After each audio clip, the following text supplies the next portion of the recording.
உத்தரிப்பு ஸ்தலம் என்பதை அவங்க என்னன்னு சொல்றாங்கன்னு கேட்டீங்கன்னா, மரித்த ஆத்துமாக்கள் மேல போன உடனே ஒரு ஒரு இடத்துல இருக்குமா, தங்கி இருக்கும் அந்த ஆத்துமா. கடவுள்கிட்ட நேரடியா போகாம அந்த இடத்துல தங்கி இருக்குமா. அந்த இடத்துல போய் தன் பாவங்களுக்காக பரிகாரத்தை செலுத்தக்கூடிய இடம் தான் உத்தரிப்பு ஸ்தலம் என்று அவர்கள் அடையாளப்படுத்துறாங்க.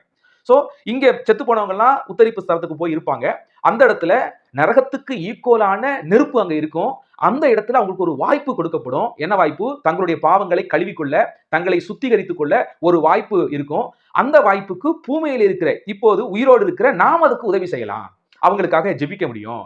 அவங்களுக்காக திருப்பலிகளை ஏறெடுக்க முடியும். அப்படி யாரெல்லாம் அவங்களுக்காக மரிச்சு போனவங்களுக்காக திருப்பலி ஏறெடுக்கிறீங்களோ, யாரெல்லாம் அவங்களுக்காக பிரார்த்தனை செய்றீங்களோ, அப்ப அந்த பிரார்த்தனையும் அந்த திருப்பலியையும் இறைவன் ஏற்றுக்கொண்டு அந்த நபரை கழுவி மோட்சத்துக்கு கொண்டு போவார் என்கிற ஒரு நம்பிக்கை. நல்லா கவனிங்க. இது ஒட்டுமொத்த கிறிஸ்தவ நம்பிக்கைக்குமே எதிரானது. பிசாச பாத்தீங்களா? என்னமோ தான் கத்திய வச்சு தானே குத்திக்கிற செய்யற மாதிரி இன்னைக்கு முக்கியமான ஒரு கிறிஸ்தவ நம்பிக்கைக்கு அதுதான் கிறிஸ்தவத்தினுடைய பேசிக்கே அஸ்திபாரமே அதுதான். அந்த அஸ்திபாரத்தையே தகத்தெறியும்படியாக இருக்கிறது தான் பாத்தீங்கன்னா இந்த உத்தரிப்பு ஸ்தலம் அப்படிங்கிற ஒரு கான்செப்ட். நம்முடைய விசுவாசம் என்ன? ஆண்டவரா இந்த உலகம் முழுவதும் பாவத்தில் இருக்குது.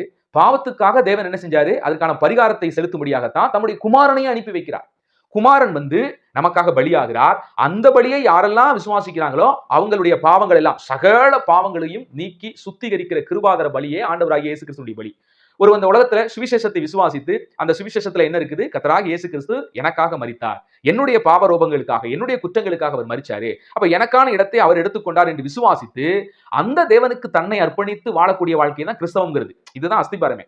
இப்ப என்ன பண்ணிட்டாங்க? டோட்டலா இதை உடைச்சிட்டு உத்தரிப்பு ஸ்தலம்னு ஒண்ணு இருக்குது. இங்க கல்வெட்டின் பரவாயில்லைங்க, நீங்க இயேசுநாதரை விசுவாசிக்காம போனாலும் பரவாயில்ல, என்ன பண்ணாலும் பரவாயில்ல, செத்து போய் மேல போயிட்டீங்களா, உத்தரிப்பு ஸ்தலத்துல போய் கண்டிப்பா என்ன செய்யுங்க, உங்களுக்கு செகண்ட் வாய்ப்பு இருக்குது. அந்த வாய்ப்புல நாம அவங்களுக்கு ஜெபிக்கலாம், இங்க இருந்து அவங்களுக்கு திருப்பலி கொடுத்து அவங்களை மோட்சத்துக்கு சந்தோஷமா அனுப்பி வைக்கலாம் அப்படிங்கிற ஒரு கான்செப்ட் ஆண்டவருக்கும் கிறிஸ்தவ வேதாகமத்துக்கும் விரோதமான ஒரு விஷயம். இதை கத்தோலிக்க திருச்சபை செஞ்சுக்கிட்டு இருக்கு. இவங்க எப்படி தங்களை நாங்க தாய் திருச்சபைன்னு சொல்றாங்க யோசிச்சு பாருங்களேன். தேவனுக்கு விரோதமான ஒரு செயல்பாடு இன்றைக்கும் மெஜாரிட்டியான கத்தோலிக்க விசுவாசிகள் இதை தொடர்ச்சியாக செஞ்சுக்கிட்டு இருக்காங்க. இதுவும் பாத்தீங்கன்னா மாற்று மதத்திலிருந்து எடுத்துக்கொண்ட விஷயம் தான். மாற்று மதக்காரங்க செத்து போனவங்களுக்காக திதி கொடுப்பாங்க.